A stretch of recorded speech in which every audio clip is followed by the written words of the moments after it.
Sejam muito bem-vindos a mais um episódio do TIOSCast, Descomplicando as Licitações Municipais. Esse que é o podcast oficial aqui do portal Licitações Municipais. Agradeço desde já a sua audiência, você que nos acompanha pelo Spotify, já siga o nosso canal, ative as notificações, dê 5 estrelinhas para que a nossa mensagem possa alcançar mais pessoas. Da mesma forma, você que nos acompanha e nos assiste pelo YouTube, siga os nossos canais, ative as notificações, pois semanalmente nós temos um conteúdo atualizado nesse universo das contratações públicas municipais. E hoje, uma temática extremamente importante, é algo que na nova lei de licitações ganhou uma nova roupagem. Eu trouxe um grande amigo, um especialista, um grande expert nesse universo das contratações públicas para falar do papel do advogado parecerista no âmbito da nova lei de licitações. E aqui, o meu convidado, Flávio Sestari, ele que é advogado, ele que tem especialização em direito eleitoral, direito digital e também no âmbito do direito administrativo, ampla experiência na administração pública, hoje é advogado do Sindepar e professor de licitações e contratos. Meu amigo, seja bem-vindo e também eu gostaria de saber já inicialmente qual foi a sua primeira percepção em relação ao texto da nova lei de licitações, você que é um advogado parecerista. Joss, meu amigo, obrigado pela oportunidade de estar aqui com você. Bom, quando a gente pegou a lei lá em 2021, pela primeira vez, acredito que todos os advogados pareceristas que estavam ali na 8666, que só falavam da minuta do edital, né, tiveram um susto, porque as obrigações aumentaram muito para o advogado parecerista. Né, o artigo 53 diz que a gente tem que observar toda a fase interna das licitações, e então essa incumbência ela aumentou muito entre uma lei e outra. E isso trouxe muito medo, acredito, expectativa para os colegas que trabalham nessa área, mas a nova lei ela veio para agregar. Eu vejo que na parte de planejamento, na parte da administração pública em si, ela trouxe muita vantagem para nós. Ela trouxe ali a necessidade de que aqueles atos sejam motivados, que tenham ali a questão do interesse público bem explícito. E isso traz uma certa tranquilidade para na hora de dar o parecer a gente não ficar só distrito ali na parte de legalidade. Lógico, a gente vai olhar o processo. Né? O advogado parecerista ele está ali para verificar se o processo cumpriu as exigências de cada etapa, se o ETP está correto, se o termo de referência, pesquisa de preço. A gente vai ter que olhar com mais calma, né, para esses aspectos, mas isso tem que ter fundamentação. Não adianta simplesmente jogar ali na mão do parecerista e falar assim, olha, cuida aí, vamos ver onde está errado. Porque, como é tudo novo, né, a nova lei, a gente está falando nova lei, mas já tem aí 2 anos que está aí trabalhando com ela, mas ela traz uma certa insegurança para nós, porém, ela é um mecanismo muito positivo, né? No meu ver aqui, trouxe para a administração pública um crescimento muito bom. E tem gente que fala que a lei é mais do mesmo, mas quando a gente analisa cada detalhe, percebe realmente o avanço sem precedentes, em especial no âmbito da segurança jurídica. Muitas questões que nós não tínhamos a previsão expressa em lei, agora o legislador trouxe de maneira pormenorizada, o próprio artigo 53, ele detalha como se dará a atuação do órgão de assessoramento jurídico. E num primeiro momento, confesso que me causou uma certa estranheza, porque lá no 53 consta controle da legalidade. Já existe um controle interno, já existe controle externo, agora jogar o controle também para o órgão de assessoramento jurídico, mas daí a gente analisa, a gente conversa com quem tem bastante experiência prática, e a gente percebe que tem, obviamente, momentos e diretrizes para que esse controle seja realizado da forma adequada, até porque é um controle da legalidade, não é um controle de mérito. Então existem várias situações que a gente vai abordar aqui ao longo desse nosso bate-papo. A gente que pegou a lei aqui para estruturar isso dentro dos órgãos, né? Porque a gente trabalhou com a regulamentação, isso dentro de prefeitura, dentro do consórcio com o qual eu trabalho.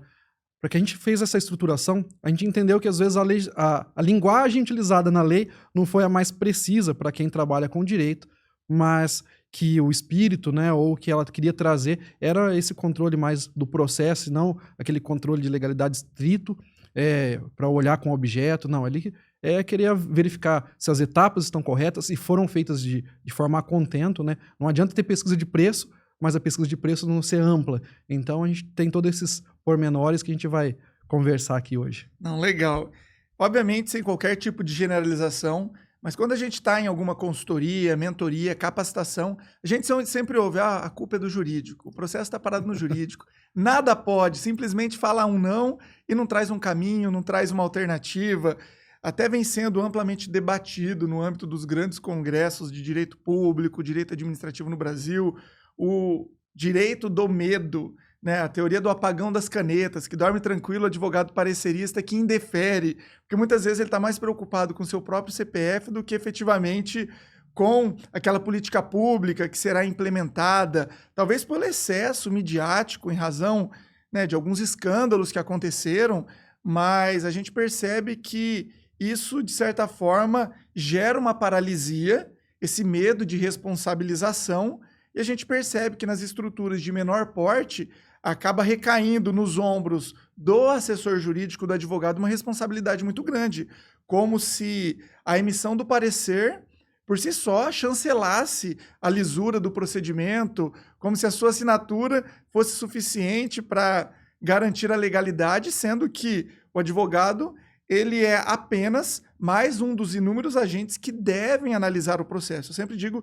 que uma licitação ela é multissetorial, ela é multidisciplinar, demanda várias expertises, e o advogado é uma peça, ele orienta, ele, né, dá consultoria ali em relação às possibilidades, mas ele não é a autoridade que decide, que autoriza. Então, tem várias questões que a gente percebe que no dia a dia a gente precisa de uma clareza, e a nova lei é a porta para nós virarmos novamente essa chave e, a partir de agora, um novo momento, um novo ambiente nas contratações. E, Tiossi, a nova lei ela dá uma das soluções que a gente precisa.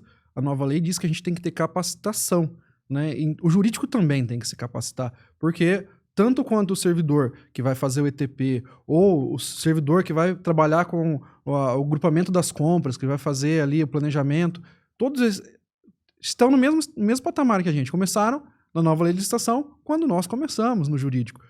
E a lei traz que é obrigatória a capacitação desses servidores. Então, para que a gente trabalhe de forma eficiente dentro da administração pública, a gente precisa capacitar todas as peças. Porque não adianta chegar e eu capacitar só o meu jurídico, e aí o jurídico vai ser, às vezes, muito duro, né, porque ele está extremamente informado e capacitado, e o pessoal que elaborou o ETP, a pesquisa de preço, o TR, não tem essa capacitação, e aí vai chegar e ele fala assim, olha, faltou tal requisito. Aí o processo volta. Vai voltar. Aí venceu os orçamentos que foram feitos. Volta de novo. Não é porque o jurídico é ruim, né? Ou porque ele é mau. É porque ele tem que seguir esses passos. Mas a capacitação tem que estar em toda a cadeia. Lá do gestor, que vai oficializar a demanda, tá? Então, o gestor tem que saber o que ele está pedindo e por que ele está pedindo, para que seja feito todas as etapas para chegar no jurídico e falar assim, ok, vamos seguir para a contratação. E aí também, quem está na outra ponta, que vai fiscalizar a execução, também tem que estar capacitado. A gente fala assim, o jurídico vai fazer curso de novo. Poxa, mas toda a equipe, todo mundo tem que estar ali falando na mesma língua, porque não adianta simplesmente o jurídico falar assim, isso não está certo, depois o gestor ali às vezes faz um pouco de vista grossa ou coloca só a culpa no jurídico, né? Sim. E vejam, o legislador teve essa sensibilidade, tanto é que nós temos, de forma expressa, o dever da alta administração investir em capacitação. Então está lá no artigo 7º, no artigo 18º, no artigo 69, 173. E esse que é um ano eleitoral, que a gente sabe que teremos renovações, alguns candidatos não podem mais se reeleger, tem uma série de questões. Essa capacitação ela deve acontecer de forma sistêmica, seja dos servidores que estão ali, o agente de contratação, o fiscal de contrato, o gestor de contrato, o controlador interno, o jurídico, mas também prefeito e secretário precisa se qualificar, porque nós temos agora planos de governo que estão sendo colocados aí no período eleitoral, mas como que a gente efetiva aquilo na prática? Então a gente precisa realmente que a alta administração ela saiba quais são seus deveres, seus limites, suas diretrizes, para que proponha algo que seja razoável, que seja lícito e que conheça toda a tramitação, todo o passo a passo, os prazos que nós temos para determinadas modalidades, para determinados tipos de contratação, porque o jurídico ele vai tecer as orientações, mas todo mundo precisa, obviamente, saber qual é o caminho previsto na legislação. E convergir durante essa caminhada, né? Porque não adianta conhecer o caminho e cada um querer correr para um. Mas eu gosto, dentro dessa parte da administração pública, eu tive a oportunidade de secretário de administração por um curto período, e o secretário de administração, o prefeito, os secretários em geral, diretores, eles trabalham com resultado, né? Então eles precisam daquela contratação para que as coisas aconteçam dentro do seu município ou dentro do seu órgão. E o artigo 5º da lei de licitação, ela traz os princípios do processo de licitação. E ali a gente consegue verificar que nós temos eficiência, eficácia, né? Então nós temos muitas diretrizes que podem ser utilizadas ali para justificar a minha compra pública, a minha escolha, e a gente não utiliza, né? Eu nunca vi aí um ETP ou uma demanda dizendo lá, olha, segundo o artigo 5º, a melhor eficiência ou o melhor resultado que nós teremos aqui atende o interesse público. Lógico, o interesse público tem um conceito muito aberto e fluido, né, como os juristas costumam dizer, mas a gente tem que entender que o conceito de interesse público ele tem também as suas limitações, mas que ele deve estar expresso, pelo menos nos documentos iniciais da licitação, qual é o interesse público que eu estou atendendo aqui. E daí, tudo fica mais fácil para chegar na mão do jurídico. Se eu estou atendendo um interesse público, a gente vai conseguir visualizar de forma mais fácil, porque se não tem dolo, se não tem má fé, né? Não estou dizendo que a gente sabe, caso de corrupção, que a contratação ela é lícita, mas alguém quer morder na ponta ali. Mas a gente sabe que se a contratação aconteceu de forma correta, o jurídico pode ficar tranquilo.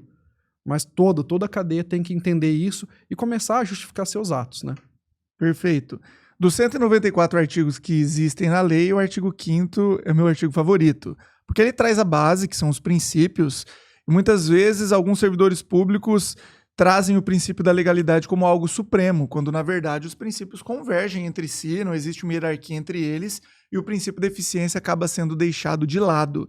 Eu até pego um gancho em relação ao princípio da eficiência com a dispensa de licitação, porque o legislador majorou os limites lá no artigo 75, incisos 1 e 2, para as compras de pequena monta.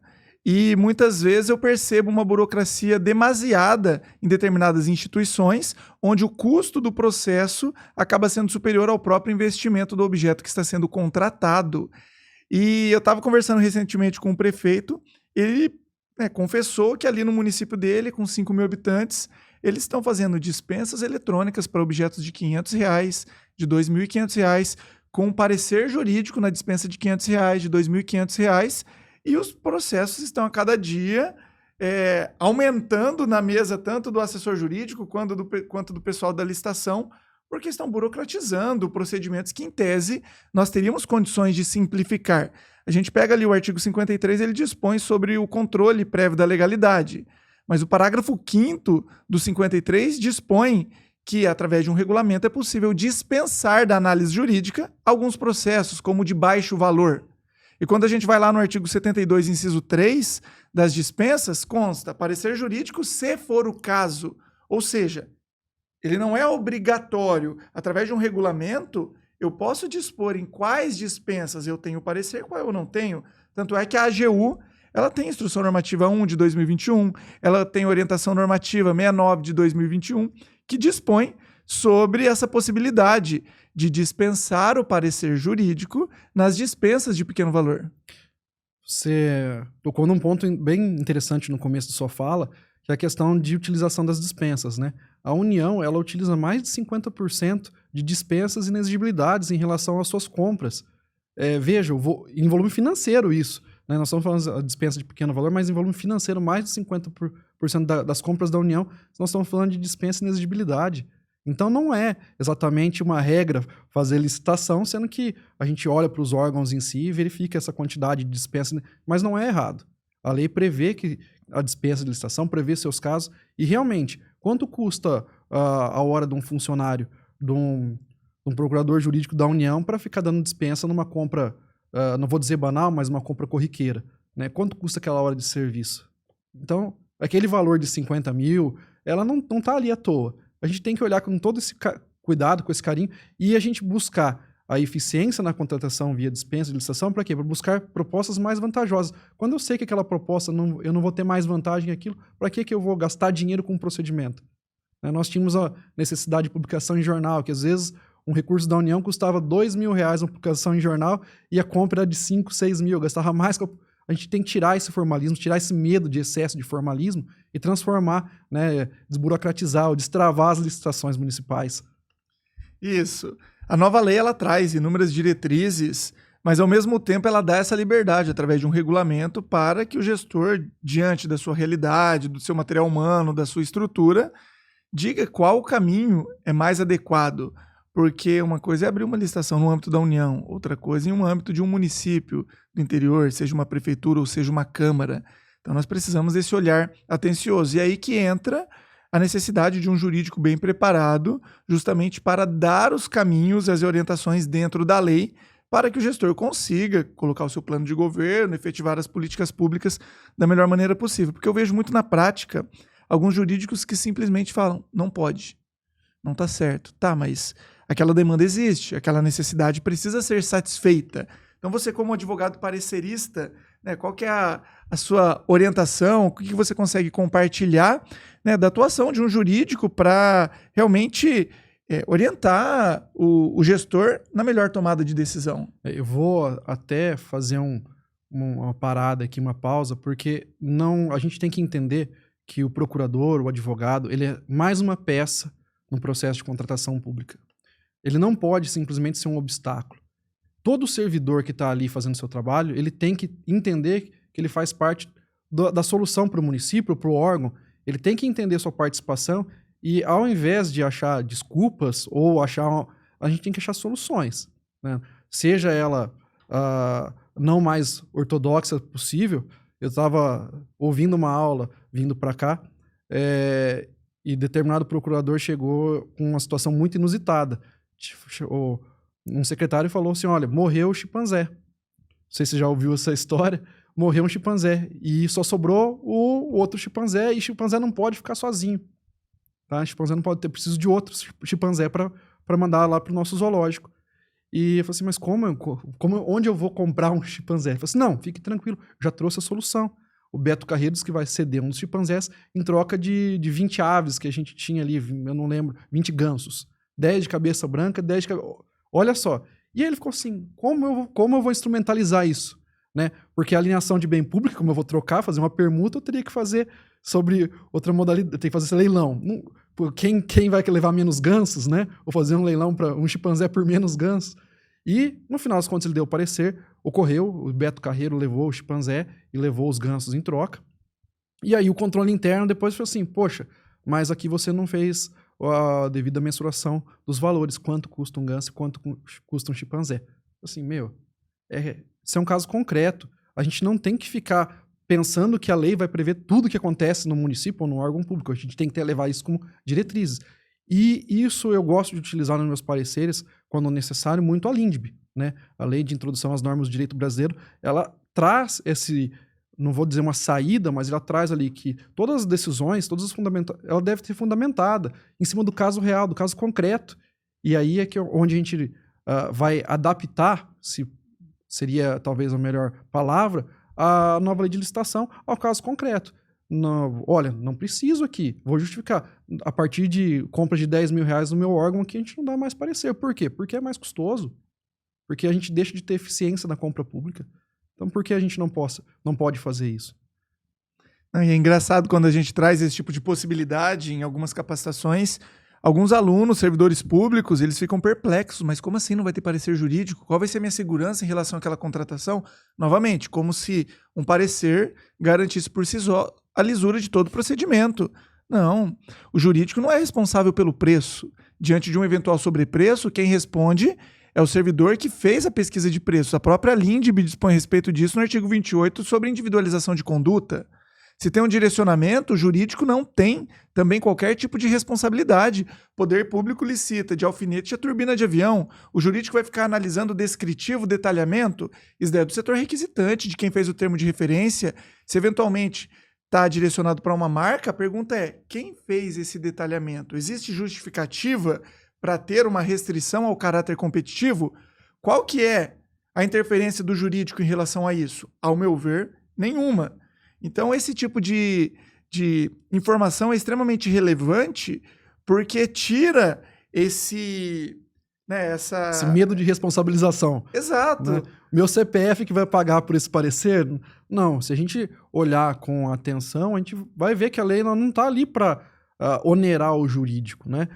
No sentido até financeiro de multas. O Tribunal de Contas tem multado alguns casos quando há dolo ou quando há erro grosseiro do procurador que não olha se os atributos estão ali, se realmente foi feito. Mas quando a gente vê um processo que caminhou dentro da sua normalidade, nós temos que dar o parecer, é obrigação nossa, né? É um dever como servidor. Tem um caso, inclusive, que um aluno compartilhou, que o jurídico, em todo o processo, ele faz uma cotação extra, por conta própria, para comparar com as demais que constam nos autos para verificar se existe ou não um eventual sobrepreço. Então ele acaba assumindo uma responsabilidade que não é do órgão de assessoramento jurídico, entrando numa seara específica que é a precificação, mas justamente por conta desse medo de responsabilização, porque ele, jurídico, obviamente por conta de histórico e por conta de tudo que a gente já presenciou na mídia, eu sei de vários procuradores, eu tenho amigos que respondem ações civis públicas de improbidade, que está lá um direcionamento ou um serviço que não foi executado da maneira adequada e o advogado público é rolado como réu naquela ação. Qual que foi a participação? Teve alguma conduta que, de fato, interferiu naquele resultado? Então, por conta desse medo, eles acabam entrando em temas, como é o caso da pesquisa de preço, que, ao meu ver, o jurídico não tem qualquer responsabilidade. Por isso que é importante um bom regulamento, definindo as atribuições, e também a capacitação sistêmica, porque daí é cada um no seu quadrado. E a própria lei dessas duas soluções, né? Eu tinha falado da primeira, que era a capacitação, e a segunda é essa, que a lei diz da segregação de funções, está lá no artigo 5º, no princípio, a segregação de funções. Então, assim, cada um vai responder por aquele passo que deu. Não adianta a gente querer jogar tudo na culpa ou do gestor ou do jurídico, né? Nós temos essa possibilidade de regulamentar e atribuir. Olha, a essa pessoa vai caber a oficialização de demanda, essa pessoa vai fazer a pesquisa de preço, essa pessoa vai fazer o termo de referência, a gente consegue, essa vai fiscalizar a execução para ver se não tem problema na execução, porque muito se fala do problema na licitação, mas o problema está lá na ponta, né? Na execução do contrato.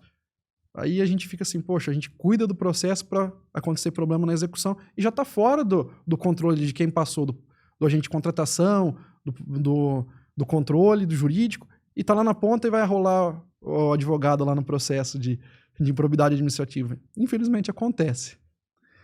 Tem muitas coisas que acontecem, né, nos bastidores, a gente ouve muito, inclusive de pareceres pró forma, né? O processo já foi ali concluído, o serviço está sendo executado e aquele parecer não foi ali elaborado em tempo real, concomitante, até um ponto que a gente bate na tecla a importância de um processo digital, porque daí a gente consegue fazer com que todo o processo aconteça efetivamente em tempo real, obedecendo às fases e etapas, porque se o legislador trouxe no artigo 53 o jurídico como esse controle prévio da legalidade antecedendo a publicidade, existe uma importância para isso.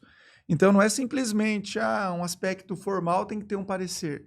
É justamente por conta da capacidade técnica, desse olhar jurídico e atento aos dispositivos legais para verificar se não houve nenhuma inconformidade, alguma omissão que pode, no futuro, gerar alguma lesão ao erário público e até responsabilização dos servidores públicos.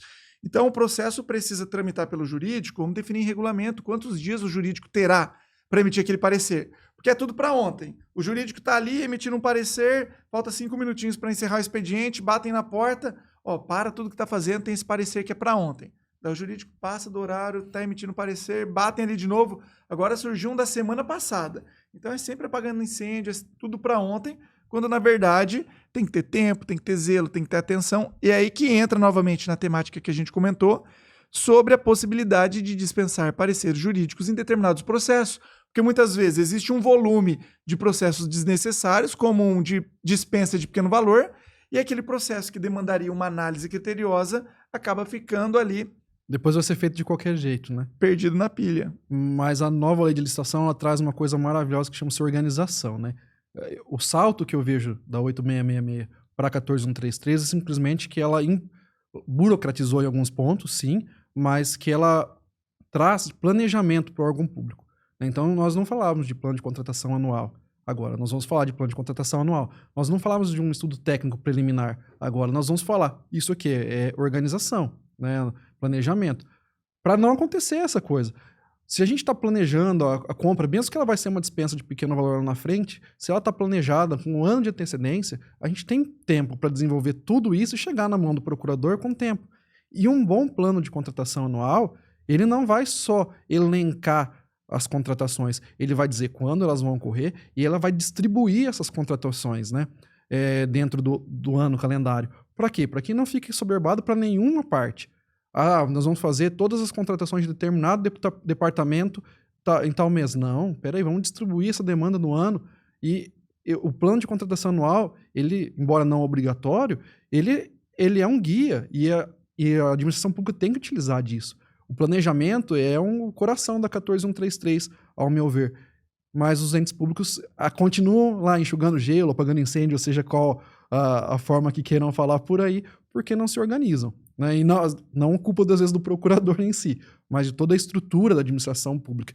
E o administrador tem que olhar para isso. Vamos começar a planejar nossas contratações, que elas vão ficar mais baratas, vão ser mais eficientes. O planejamento é para isso. Eu vou conseguir padronizar a marca. Se eu fizer 3 dispensas de ar-condicionado, provavelmente vai vir 3 marcas diferentes, vou ter que comprar 3 filtros diferentes, vou ter que fazer 3 manutenções com técnicos diferentes, enquanto se eu fizesse uma dispensa só, eu conseguiria padronizar isso. Olha a eficiência do planejamento. O planejamento ele vai trazer eficiência à contratação pública e tem que ser utilizado. Essa questão do PCA é extremamente importante. Eu sou um defensor, embora não obrigatório, mas é extremamente recomendável em razão do planejamento. E isso afeta diretamente a atuação do advogado parecerista. Porque a partir do momento em que existe esse planejamento sobre as demandas do ano seguinte, nós já conseguimos, de certa forma, organizar esses artefatos, o DFD, o ETP, o termo de referência, para que não deixe nenhum setor sobrecarregado. Então, se a gente já tem essa previsão, essa expectativa de um determinado gasto, um investimento em uma área, a gente consegue organizar e isso otimiza toda a tramitação, não só no jurídico, mas dos diversos setores da administração pública. Essa minha pequena experiência como secretário de administração me deu essa visão de que a gente precisa planejar e organizar, principalmente para não ter lá na frente essa questão do parecerista ter que ficar com 10, 15 processos em cima da mesa. Hoje, eu trabalho num órgão que faz poucas contratações anuais, a gente consegue distribuir muito bem o serviço durante o ano, então consegue fazer uma análise mais criteriosa, mas não foi uma nem 2 vezes quando estava no município, que tinha 3, 4 pareceres para dar no dia. Né? Não é culpa do jurídico. E já vi alguns colegas colocando num parecer jurídico, colocando que não foi possível fazer uma análise mais detalhada porque o processo chegou tal dia e se eu não desse parecer esse dia ia ficar sem medicamento ou ia ficar sem um serviço essencial.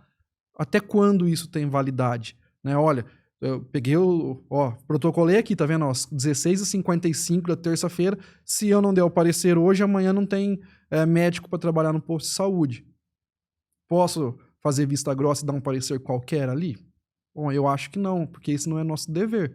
Mas nós devemos começar a estruturar. Nós podemos pedir abertura de processo administrativo, inclusive indicar a responsabilização. Olha, esse processo ficou parado 60, 90 dias aqui em determinado setor, ou chegou e tramitou em forma recorde aqui para chegar no jurídico e querem que eu também dê o parecer em forma recorde. Apure a responsabilidade, porque nenhuma dessas contratações é muito raro uma contratação ela não ser repetida no ano seguinte. Uhum. Então isso é falta de planejamento. Se chega correndo, chega na última hora porque alguém planejou mal o tempo para trás. As demandas geralmente são cíclicas, elas se renovam todos os anos. Tanto é que o legislador trouxe no artigo 107 a possibilidade de prorrogação de um contrato, tanto de fornecimento de bens quanto de serviços de natureza contínua, pelo prazo de até 10 anos. Porque, ao meu ver, nunca fez sentido nós licitarmos todos os anos o mesmo objeto. Todo ano tem que licitar merenda, todo ano tem que licitar uniforme, todo ano tem que licitar kit escolar, todo ano tem que licitar medicamento. Por que não eu fazer uma única licitação e prorrogar esse contrato com as devidas atualizações, com o devido acompanhamento, fiscalização? E tem gente que fala que a nova lei não é boa. Como que não é boa? Obviamente nós precisamos de organização e planejamento para que um contrato administrativo consiga efetivamente avançar. E o jurídico vai ter a sua atuação no momento de lavrar um parecer diante de um aditivo, diante de uma prorrogação, fazendo o controle prévio da legalidade na prática desses atos. E a gente pode até discutir se a nova lei avançou ou não, né? Porque nós poderíamos pensar em outras soluções, mas como ela não avançou, mas ela evoluiu bastante. Eu falo no sentido de avançar, de às vezes buscarmos outras soluções tecnológicas, por exemplo, de ter um banco de preço comum, um marketplace do governo, que a gente possa comprar diretamente ali com o menor preço, né? Nós poderíamos implementar. Então, talvez nós não temos evoluído conforme seja necessário nesse momento, mas que ela trouxe inovações e trouxe acredito até mais segurança jurídica para todos aqueles que trabalham no processo de licitação, sim. Ela é uma lei muito boa. Essa questão do marketplace é algo que eu consigo vislumbrar ainda, um cabimento dentro da nova lei, embora nós não tenhamos de forma expressa, né, mas através de uma análise sistêmica, principiológica e também se utilizando da prerrogativa dos regulamentos, eu vejo que se enquadra no procedimento auxiliar de credenciamento. Então, a gente já ouve esse tipo de debate acontecendo, então acaba escutando isso em eventos que a gente participa. Eu acredito que o credenciamento ele se tornará o protagonista, a principal forma de contratação, superando inclusive a modalidade pregão, justamente pela facilidade, até através da tecnologia da informação, para que o poder público não fique refém de uma única empresa, de um único fornecedor, que ele tenha essa pluralidade. E, obviamente, o jurídico terá que participar efetivamente, trazendo os meios legais, doutrinários e jurisprudenciais para que um procedimento desse esteja enquadrado na legislação. E eu até pego um gancho em relação à nova lei de improbidade administrativa também, que, de certa forma, agrega bastante segurança jurídica. Pois antes nós ouvíamos falar muito no ilícito hermenêutico, no crime de opinião, crime de interpretação. E a nova lei de improbidade ela fala que por mais que você adote uma determinada corrente que não seja majoritária, mas se ela está fundamentada na doutrina, na jurisprudência, que ela tem esse nexo de causalidade, e mesmo que no futuro aquela tese não prevaleça, isso não é improbidade, né? Porque, novamente, precisa demonstrar o dolo, o erro grosseiro, a intenção em lesar, e isso traz a segurança para que o jurídico utilize da melhor prática hermenêutica para que ele desenvolva a sua linha de raciocínio, utilizando a LINDB, os obstáculos reais, para que, diante da realidade daquela instituição, se atente às peculiaridades do caso concreto. E é isso, é informação que tem que ser posta no papel, né? Eu digo que a gente tem que começar a entender, a colocar o contexto na contratação pública, porque eu estava com vereadores num curso semana passada, e ele falou assim, porque comprou determinado produto. Era um problema comum que nós temos em todos os órgãos públicos. Era fornecimento de água. Então, mas vai colocar galão, vai colocar filtro na torneira da cozinha, vai comprar a garrafinha de água. Tá ali, a gente vai discutir isso no estudo técnico preliminar. E eu posso ter mais de uma resposta para essa pergunta no estudo. Porque num local de grande circulação, pode ser mais vantajoso colocar um filtro, mesmo sendo mais caro. Em outros lugares de menos circulação, talvez o galão seja mais eficiente. Então, a gente pode ter, mas a gente tem que colocar ali por que eu quero, onde vai ser instalado, por que eu escolhi aquela solução para aquele local. E isso tem que ser aplicado em diversos pontos da contratação. A gente costuma fazer, a gente vê, né, trabalha com base de modelos e o pessoal gosta só de preencher. Conta a história da tua problematização. Conta qual é o problema real para que a gente possa buscar uma solução que seja adequada, né? Então, esse olhar, ele tem que estar lá no planejamento e o jurídico também tem que essa é a parte que a gente vai olhar no ETP. Você está cumprindo esses requisitos, né? Não é tem ETP, não. Ele está descrevendo o problema, ele está descrevendo as possíveis soluções e ele está me dizendo por que ele encontrou aquela solução, por que é a melhor solução naquele caso. Esse sim é uma necessidade que a gente faça esse olhar. Na questão da pesquisa de preço, ela foi bem feita, ela foi de forma ampla, a gente vai olhar a parte técnica, mas o conteúdo aí depois a gente deixa para o gestor ter essa... E é interessante porque isso é o que consta em lei. Quando a gente pega a redação do artigo 53, tá lá, controle prévio da legalidade mediante uma análise jurídica da contratação. Então, lá no artigo 18 tem o estudo técnico preliminar, existem os requisitos. Então, não é simplesmente tem o ETP. Sim, tem o ETP, mas tem o tópico, né? Não, mas e os conteúdo. Requisitos? Exato, mas é a análise jurídica. E aí, novamente, que é uma linha muito tênue. Até onde o jurídico pode avançar? Né? Qual que é o limite para ele não adentrar no mérito, nas escolhas discricionárias do gestor, né? Para efetivamente, às vezes por conta de alguma opinião ou gosto pessoal, ele emitir um parecer contrário em relação aquele objeto que está sendo contratado. E a respeito dessa temática existem inúmeras posições doutrinárias, decisões, né, que a gente consegue já até bastante fundamento jurisprudencial, que o jurídico ele não entra nesses aspectos técnicos, né? Ele tem que, de certa forma, se conter, né? É um termo, é uma deferência às escolhas do gestor da alta administração, e ele tem que se conter justamente para analisar a matéria jurídica. Mas tem que verificar se o problema e a solução estão condizentes. Perfeito. Né? Não Causalidade. não vou dizer que aquela é a melhor ou a pior. Não vou dizer se ele escolheu errado ou opinou por uma solução diferente. Mas que conste a problematização e que conste que a solução tem esse nexo. Porque senão não teria o porquê do documento estar ali, né? Isso faz parte do nosso serviço. Mas não é só aquela coisa. Tem o tópico aqui, tô só dizendo qual... não, só tem um documento ali. Não, só isso não era... Então não precisaria. Era só um checklist. Né? E mais nas pequenas contratações, ótimo, o checklist é suficiente. Vamos fazer uma dispensa? Vamos normatizar. Que se alguém... O próprio agente de contratação fizer um checklist que está tudo ok, que foi feito, a busca de preços, que foi ok, passa. Para que vai passar para o jurídico? Vai encarecer o processo, demorar o processo à toa.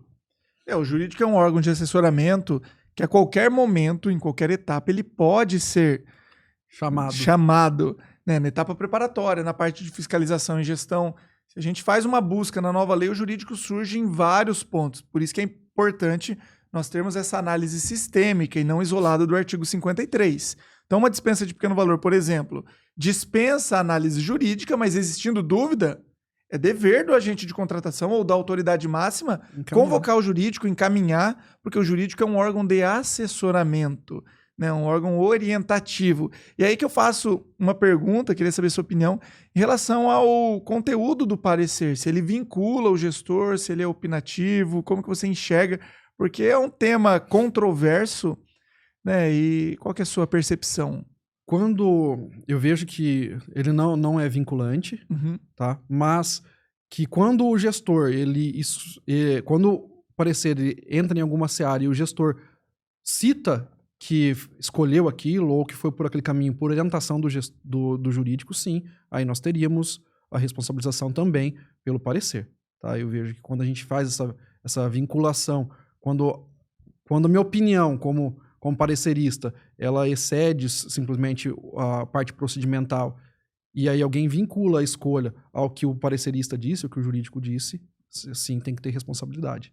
Eu vou dizer lá, esse procedimento pode ser feito nessa modalidade. E aí o gestor fala assim, tudo bem, você é o jurídico, você está falando, vamos fazer nessa modalidade, e aí está errado. Aí nós estamos diante de responsabilização clara do parecerista também. Tá, mas o gestor ele pode contrariar o parecer. Pode. Se o jurídico entende que é uma concorrência, o gestor entende que é um pregão. Pode.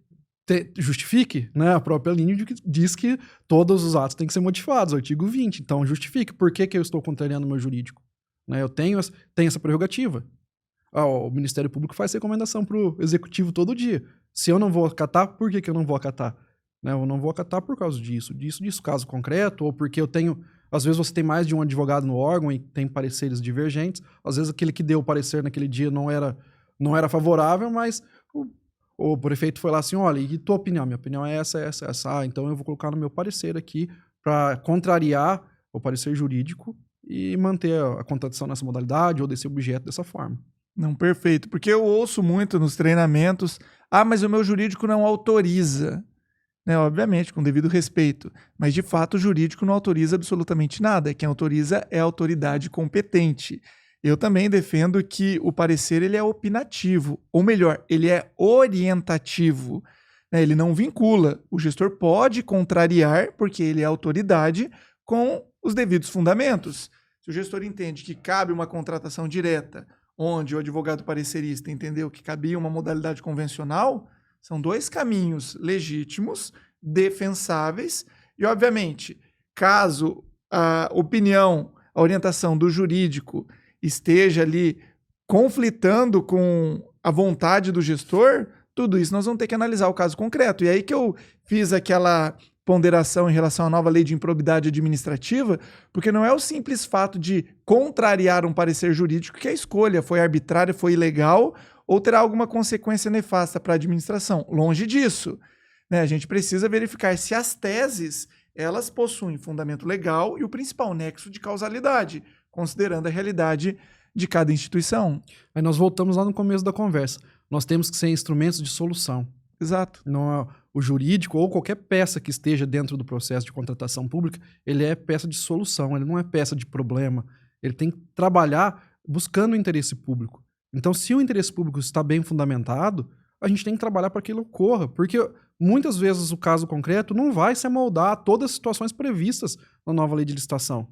Né? Contei essa história aqui que eu ouvi e ela é verídica. Então, não está lá previsto isso. A gente tem que buscar a saída, lógico, com tempo, podendo estudar o caso, né? Não é para amanhã esse parecer. Nós temos que ser peças de solução. A gente está ali para orientar, para dar nosso parecer, mas também para buscar a solução. Nós não podemos ser... Qualquer servidor que atue no processo de compra pública, ele tem que pensar em não levar problema para o gestor, mas sim levar soluções para que aquilo que foi apresentado como melhor solução para a comunidade ocorra.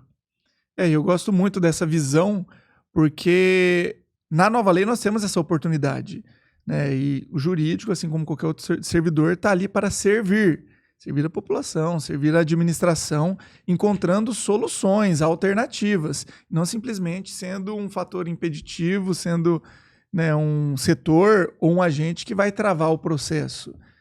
E isso acontece com capacitação, com treinamento, com tempo. A lei está amadurecendo ainda. Nós tivemos aí a orientação do Tribunal de Contas recente sobre o sistema de adiantamento para as despesas de pequena monta. Né? 2 anos para que o Tribunal de Contas amadurecesse na cabeça a forma que isso deveria ser feito. E nós vamos passar por transformações ainda na nova lei de licitação.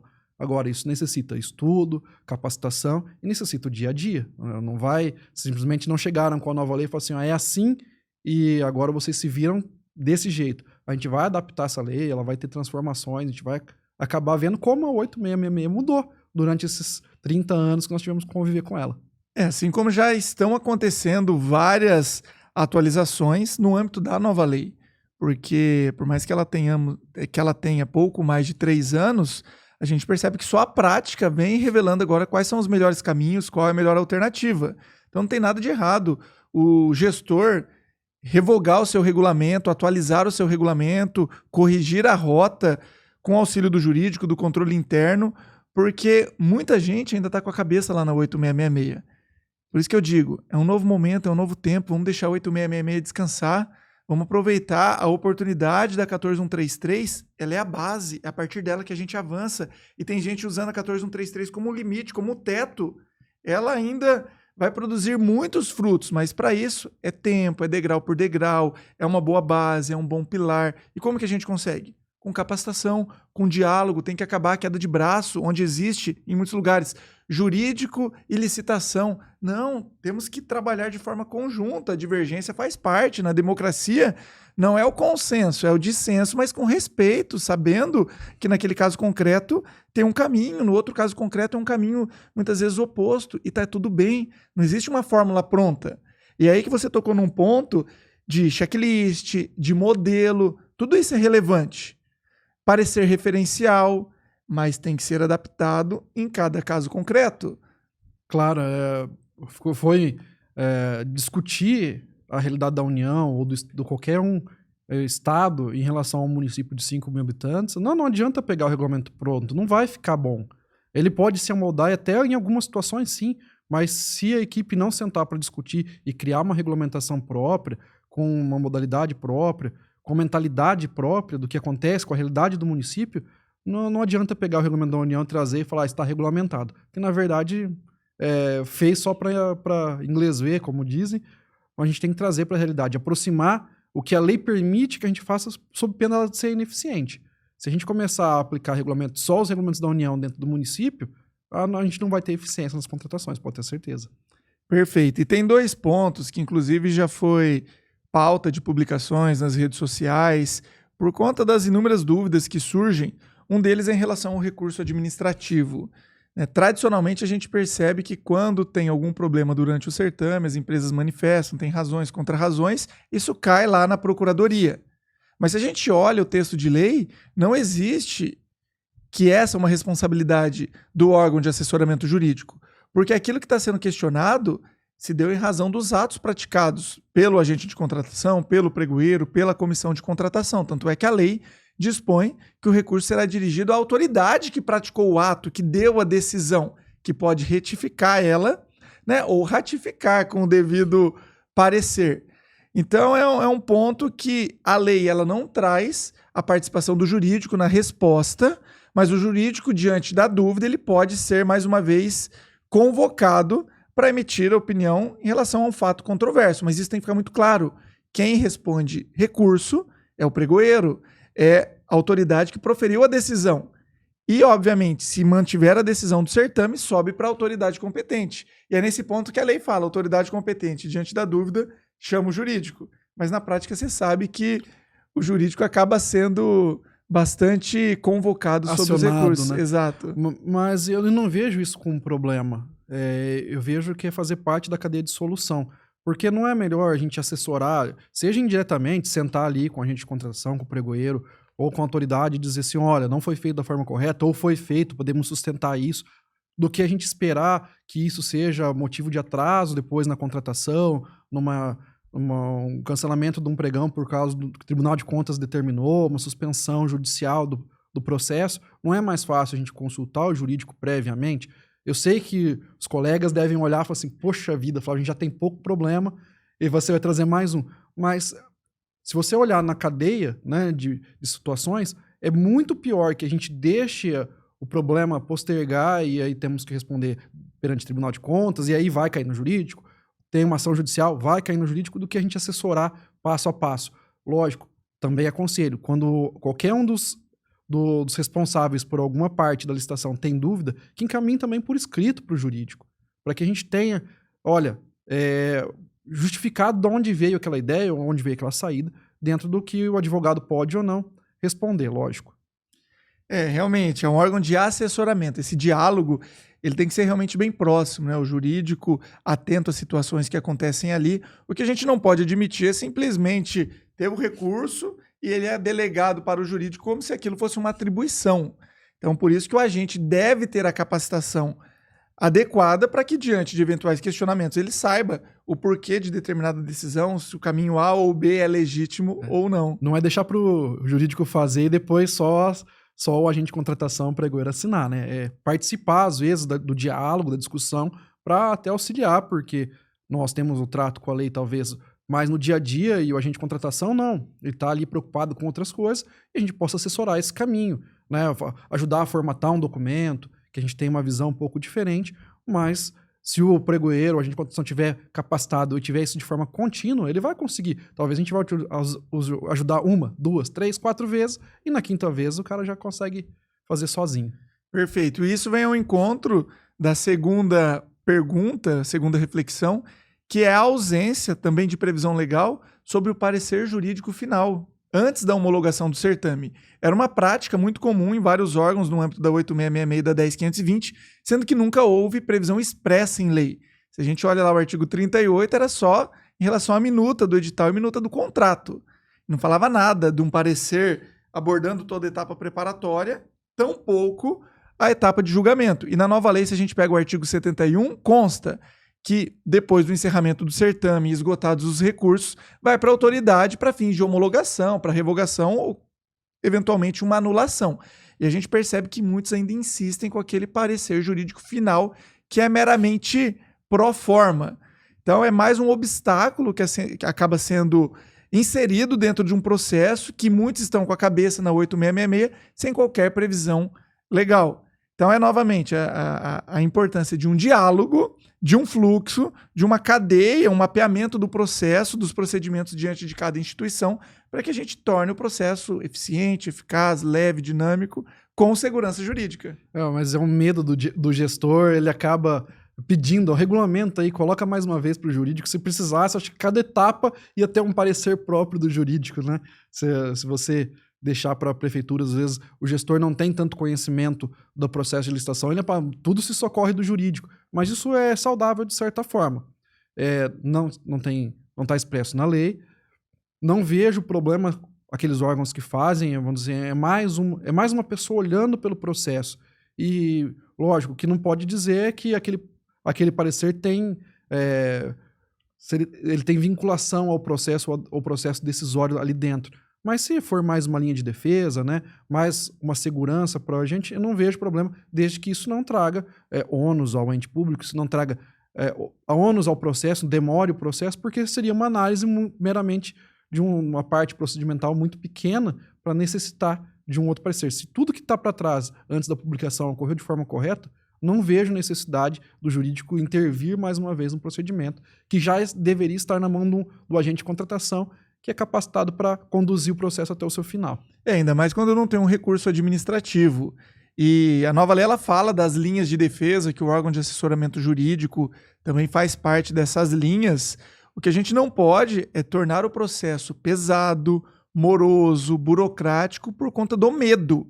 É engraçado porque a licitação é uma atividade lícita, legítima, a administração pública está ali para servir a população, e daí essa desconfiança tão grande jogando para o jurídico uma responsabilidade como se aquele parecer final trouxesse toda a lisura ou chancelasse a homologação daquele processo, quando a gente sabe que é uma análise específica do que aconteceu durante o certame.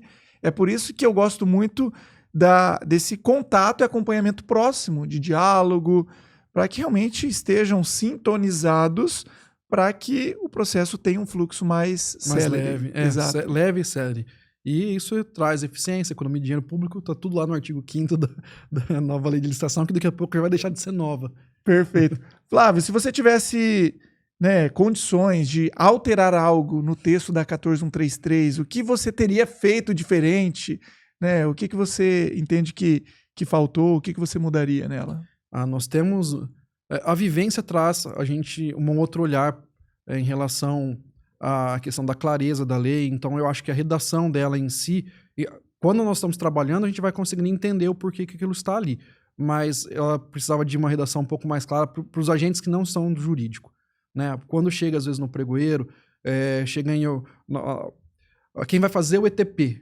Às vezes é um servidor de um determinado departamento lá, e a lei pede para que nós utilizamos uma linguagem clara, né, sem ser uma linguagem jurídica formal, mas ela traz linguagem jurídica para aquele que vai fazer o termo de referência e o ETP. Então eu vou sentar para ver o ETP e vou ler, poxa, mas eu não sei o que é isso.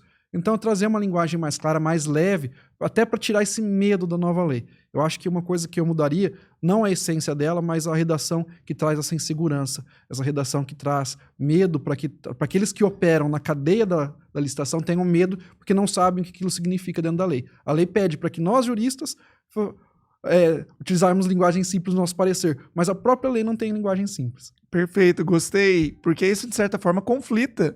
Linguagem simples e compreensível do parecerista, mas a lei usa termos extremamente técnicos e que o servidor público, aquele que está aplicando a lei, ele não tem a menor ideia. Por mais que nós tenhamos lá no artigo 6º, alguns conceitos, eles não são suficientes, porque tem muitas terminologias subjetivas, né? Conceito aberto que gera um desconforto, uma insegurança e interpretações das mais variadas naturezas. Então, concordo com você que é um ponto que merecia uma atenção. No mais, assim, gosto da nova lei, acho que ela trouxe avanços para nós, trouxe segurança, inclusive, tem alguns pontos que traz segurança para nós, advogados que trabalhamos com a nova lei de licitação, mas eu só olho ela com uma necessidade de um maior avanço na parte de tecnologia, né? Implementar mais sistemas de tecnologia para as compras públicas, para que isso seja mais eficiente ou mais rápido, porque muito do que a gente precisa, e aí volto a falar, né? Quando fui administrador, muita gente precisa de solução rápida. E fazer uma licitação, a gente sabe, uma licitação bem feita não vai sair do dia para a noite. Né? Uma licitação bem feita, ela vai ter planejamento, uma licitação bem feita, ela vai ter que passar por todas as fases internas, passar pelo pregão, e aí sim a contratação, e isso demora. Se a gente fala assim, uma licitação demora 45 dias, é isso, tá ótimo, 45 dias é um prazo razoável para que todos desempenhem a tua função dentro do processo muito bem. Agora, o que a gente não pode fazer é querer licitação do dia para a noite ou fazer com que ela seja tão burocrática que demore 90 dias e aí o problema já mudou, o problema já é outro. Ela tem que ser eficiente. Não, perfeito. E já encaminhando agora para o nosso fechamento, Eu sou um entusiasta da 14133, um defensor da 14133, até porque é a lei que está em vigor e a lei que nós estamos utilizando. Então tem que extrair o que tem de melhor nela. Obviamente, não significa que seja uma lei perfeita, mas ela dá um salto sem precedentes comparado com o modelo tradicional que nós tínhamos. Qual que é a sua mensagem, né, final para os advogados pareceristas, para os servidores públicos que estão aí com esse contato na 14133, né? O que você deixa de mensagem para eles? Capacite-se. Capacitação é a chave para que a gente possa domar essa lei, para que a gente possa... Ela não é um bicho de 7 cabeças, mas para que a gente possa domá-la, para que a gente possa trabalhar de forma eficiente, para que a gente possa trazer solução para o ente público, a gente tem que se capacitar. E não adianta, servidor tem que tirar... colocar a bunda na cadeira, não vou falar tirar, mas colocar a bunda na cadeira, sentar, assistir a aula, entra no site do Tribunal de Contas do Paraná, se você for do Paraná, olha lá o que o teu tribunal tem entendido sobre as contratações públicas. Todo dia, a maioria parte dos tribunais trazem novidades em relação a isso, e isso vai trazer mais seguranças, vai trazer mais conforto para trabalhar no dia a dia com a lei. Então, capacitação ela é importante. Tira lá 10, 20 minutos por dia para ler um artigo, para buscar um novo posicionamento, para entrar no TIOSCast ou no Minuto da Licitação, né? Então a gente vai lá buscar essas informações para que no dia a dia a gente transforme esse caminhar na nova lei mais fácil. É perfeito, são 194 artigos e demanda realmente uma capacitação continuada, porque são muitos detalhes, é uma lei extensa, é uma lei que demanda uma atenção em cada terminologia, porque é engraçado, a percepção que nós tínhamos há 3 anos atrás é totalmente diferente da que nós temos hoje. A cada leitura a gente percebe que algumas conexões começam a fazer sentido e isso otimiza a aplicação da nova lei de licitações. Flávio, foi uma alegria recebê-lo aqui, tenho uma admiração muito grande pelo profissional que você é, a experiência sua revela que realmente você vem alçando grandes voos e contribuindo para uma melhor aplicação dos recursos públicos, replicando toda essa sua experiência por onde você vem passando, e para nós, com toda certeza, que agregou bastante, o nosso público só tem a agradecer a sua participação. Eu que agradeço a oportunidade de estar aqui com você. Você é referência na parte de licitações e contratações públicas no Brasil todo, então fazer parte desse momento aqui contigo é engrandecedor. E nós temos ali, né, dentro do meu órgão público, vira e mexe, eu pego o telefone, Tios, me dá um salve aqui, porque por mais que a gente estude, sempre é importante ouvir uma segunda opinião, agregar, às vezes a gente transforma a nossa opinião no meio do caminho, porque a gente ouve outras pessoas que vivenciaram aquela situação também. Então é sempre estar aberto a esse tipo de situação, de buscar conhecimento. Então eu agradeço a oportunidade de participar aqui e fico à disposição sua sempre que precisar. Maravilha, Flávio, eu que agradeço. Novamente, queria agradecer a audiência de todos vocês. Você que nos escuta ou nos ouve agora, já pega esse link e compartilha com a primeira pessoa que você pensou, para que esse conteúdo realmente seja transformador, não só na vida dos advogados pareceristas, mas para que nós tenhamos uma melhor interpretação, uma melhor aplicação da nova lei de licitações. Os advogados pareceristas, eles merecem todo o nosso respeito, são peças fundamentais na instrumentalização de um processo licitatório, e eu espero que vocês tenham gostado e continuem nos acompanhando aqui, TIOSCast, porque toda semana um novo conteúdo para vocês dominarem esse universo das contratações públicas. Meu muito obrigado e até o nosso próximo episódio. Tchau, tchau.